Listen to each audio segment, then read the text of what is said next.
Obrigada, Shirley. Bom dia, pessoal. Meu nome é Maria Godet. E junto com a minha amiga Shirley Silva, a gente vai apresentar para vocês o conto O Luzeiro Agrícola de Monteiro Lobato. Nós somos estudantes da Universidade Federal do Piauí, no curso de Letras. E para iniciar, a gente vai começar mostrando para vocês quem foi Monteiro Lobato. Pode passar o slide.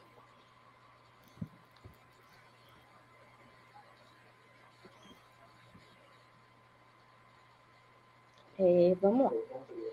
José Bento Monteiro Lobato nasceu em 18 de 4 de 1882, em Taubaté, interior paulista, no estado de São Paulo. Ele era neto natural do Visconde de Tremembé. Teve uma infância pacata na cidade natal. No início da adolescência, foi estudar em São Paulo. Ele fez Direito, na Faculdade de Direito do Lago São Francisco. E, depois de formado, ele trabalhou como promotor por 2 anos, porém acabou se tornando pública a declaração de que seu título de bacharel não tinha grande importância para ele. Ele dedicou-se também aos estudos. De maneira geral, Monteiro Lobato foi o pioneiro da indústria do livro. Ele teve grandes obras e também foi um forte defensor pelo saneamento, pelo direito do saneamento básico e contra o desmatamento do país. Era uma das suas principais causas, era lutar contra o desmatamento que o homem do campo fazia. Além de fazer também campanhas pelo petróleo e pela siderurgia nacional, ele tinha como ideal isso, ele defendia que se o petróleo era nosso, ele tinha que ficar aqui. Ele tinha muita ideia de que a arte e a vida, elas estavam entrelaçadas. E assim, as vivências e inconformidades que tinham na vida dele eram um gás para a sua escrita, e ele também transmitia isso na escrita. Ele teve uma vida, assim, baseada em polêmicas. Ele era neto do Visconde de Tremembé, porém, o Visconde de Tremembé era um homem muito rico, porém, ele era filho de uma filha ilegítima do Visconde. Então, por isso que ele ganhava o título de neto naturalizado. E, apesar disso, ele também conseguiu ser herdeiro ainda do avô. O avô ficou muito feliz quando ele conseguiu fazer a faculdade de Direito. Ele viveu na pequena cidade, ele estudou nas pequenas escolas que existiam ali naquela época, e ele era um aluno um pouquinho ruim, ele era um péssimo aluno, principalmente em português. Foi daí que algumas pessoas afirmam que surgiu a personagem famosa dele, né? A Emília no País da Gramática. E quando ele chegou na faculdade também, ele também não tornou-se um aluno exemplar. Ele falava que ele aproveitou muito dos seus professores, mas não o cérebro. Ele aproveitou os rostos para fazer caricaturas. O avô dele, quando ele chegou na cidade formado, ele fez uma festa. E quando ele começou a exercer a profissão, o avô dele ficou muito feliz, mas ele deixava sempre muito claro que aquele título não lhe era muito, digamos que não lhe tinha muita importância na sua vida. Ele era totalmente inconformado pelo modo pacato que viviam as pessoas na pequena cidade. Ele teve muito problema com o pessoal da igreja, ele criticava muito a religião, principalmente os padres, que foi um grande inimigo que ele cultivou durante muito tempo na sua vida. Ele tinha a questão do veto contra os livros dele nas escolas de catequese. E os padres trocavam os livros dele por notas. Tipo, se você trouxesse um livro do Monteiro Lobato para queimar, então você conseguiria ganhar uma nota em cima disso. E se não trouxesse, você poderia perder nota. Ele foi um homem de negócio, porque ele passou a trabalhar na fazenda do avô e observar o homem do campo. A vivência do homem do campo. Foi aí de onde nasceu um personagem famoso dele também, que foi o Jeca Tatu. E com esse personagem, ele colocou várias questões sociais, da desromantização do homem do campo como um ser ingênuo e totalmente feliz. Ele começou a mostrar que vivia a subsistência dele não era tão boa assim.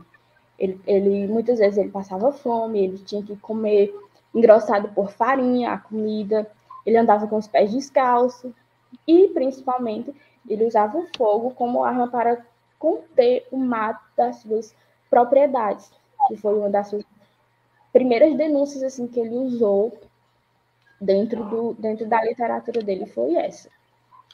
Pode passar, Shirley.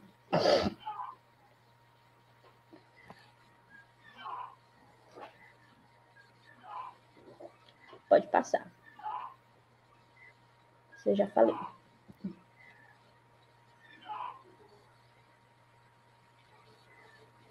Aí agora a gente vai trazer para vocês o que é o conto, né? O conto é uma narrativa curta, com foco em determinado acontecimento, um clímax, algo sempre maior, com poucos personagens, um espaço e um cenário limitados e um recorte temporal muito reduzido.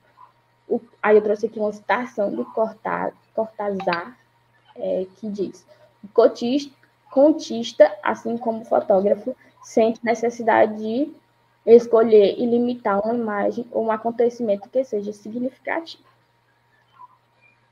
Pode passar.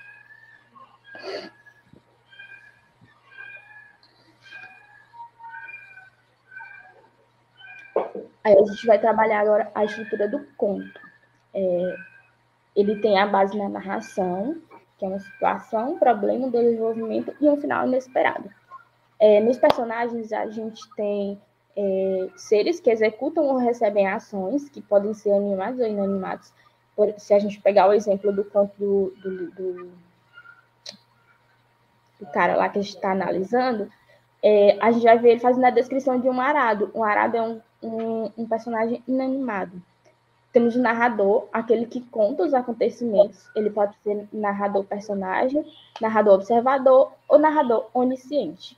Temos o tempo, época em que a narrativa ocorre, pode ser o ano ou o tempo de duração, dias ou meses. Eles podem existir os dois ou podem existir eles separados, narrando dias e meses ou ano, ou então eles podem fazer a narrativa do ano com os dias e os meses. Um espaço, local onde os personagens executam ou recebem ações da narrativa, enredo, sequência de fatos, e conflito, momento de intensidade de acontecimentos entre os personagens. O espaço, dentro do nosso conto analisado, a gente pode ver que são as cidades mortas, que é uma obra de desenvolvimento em contos de cunho regionalista. Pode passar, amiga. Vou passar, hein? Uhum. Uma obra desenvolvida em contos de cunho regionalistas, porque contava as coisas que aconteciam dentro do Vale do Paraíba, que é na cidade de São Paulo. Essa obra ela foi publicada em 1919 pela revista Brasil. É um retrato crítico, irônico e pessimista das cidades decadentes do Vale do Paraíba. Entraram em decadência por conta do ciclo do café e pela pecuária, que ele fala que as cidades mortas ela foi duplamente morta. Primeiro, a primeira morte aconteceu por conta da troca do ciclo do café, né, pela pecuária, porque onde colocam bois, animais, certamente a população se afasta. Então ela foi morta. A primeira morte dela aconteceu por isso. E a segunda por conta da modernização urbana. Foi quando existia um ponto turístico que passava por dentro do Vale do Paraíba e eles construíram uma pista ao redor, que tirava as pessoas de passar ali por dentro. Quando as pessoas passavam por dentro do Vale do Paraíba, elas consumiam os artefatos daquela cidade, como a produção de queijo, como algumas especiarias regionalistas. Quando as pessoas passaram a passar por outro lugar, acabaram com isso, então ela foi duplamente morta por isso. E o luzeiro agrícola que a gente vai estudar agora. Pode passar.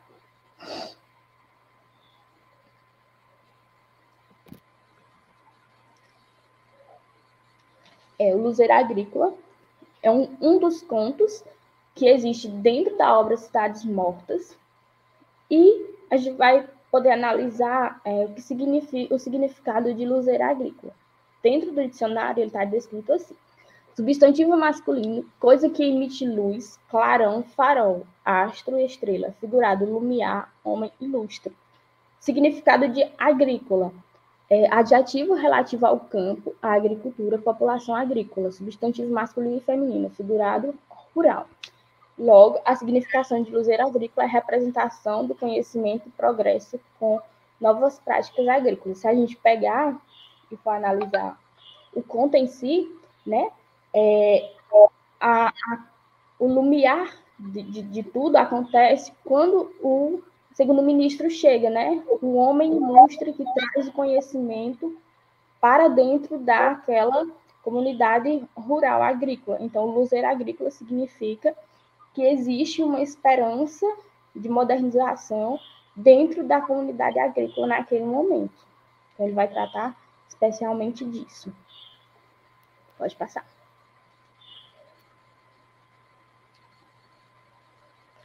Aí a gente vai dar uma analisadazinha nos personagens. O personagem principal é o Cinzenando Capistrano, é um nomezinho.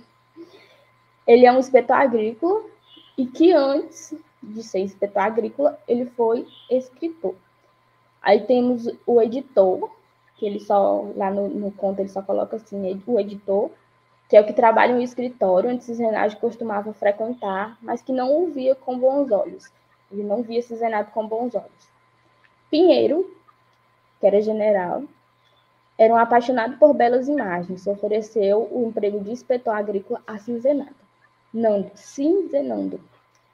Aí que a gente vem no primeiro-ministro, que era responsável pelo gerenciamento do ministério, um homem bem tradicional. E o novo ministro, bacharel em ciências jurídicas e sociais, um homem culto que representava a inovação.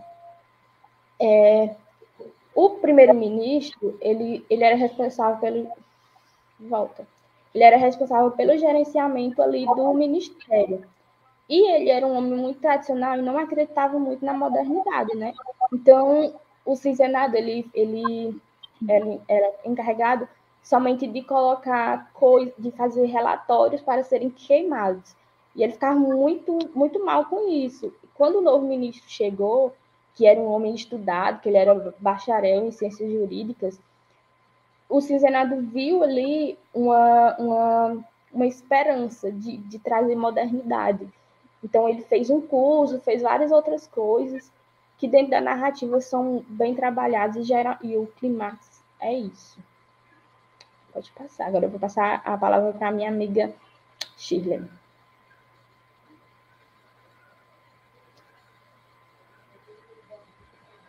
Bom, a gente vai seguir falando sobre o foco narrativo. A linguagem e o luzeiro agrícola se dá na terceira pessoa, né? O narrador, ao desenrolar do conto, ele vai inserindo situações que são ditas descabidas, né? E essas situações descabidas são ocasionadas pela própria gerência do país, por quem está à frente do poder. Assim, Monteiro Lobato, através dessa narrativa, ele nos leva a pensar questões mais profundas, né? Que envolvem a própria estrutura do país. Aí nós temos uma citação de Weller que diz assim: como homem do seu tempo, ele aponta problemas e, a partir do riso, faz-nos refletir. 100 anos depois, sobre as escolhas que ajudaram a construir um projeto falho nacional. Então, a reflexão nesse conto e na obra Cidades Mortas como um todo é sobre esse projeto nacional que foi falho, né? E ele nos faz refletir sobre esse projeto de uma forma irônica e risonha.